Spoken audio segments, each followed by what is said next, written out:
Forgotten username recovery failed on Simple Bank Fix. If you've been trying to recover your Simple Bank username and it keeps failing, don't worry, you're not alone. The surprising truth is that Simple Bank no longer uses usernames for login. Instead, your account is tied to your registered email or phone number, which acts as your primary login credential. Here's how to fix it. Step 1.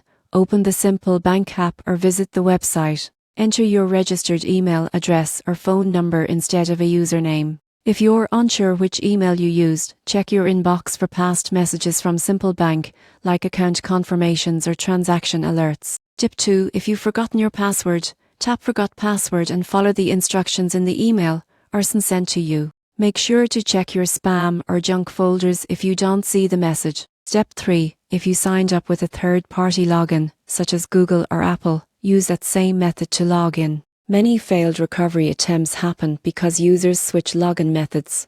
Step 4. If none of these steps work, contact Simple Bank support. Provide your full name, registered email or phone number, and explain that your forgotten username recovery failed. Their team can verify your account and restore access quickly. Most people think their account is lost or locked, but the real issue is that Simple Bank has removed usernames to simplify and secure login. So don't panic, your account is safe. Use your registered email or phone number, reset your password if needed, and you'll be back managing your banking tasks in minutes.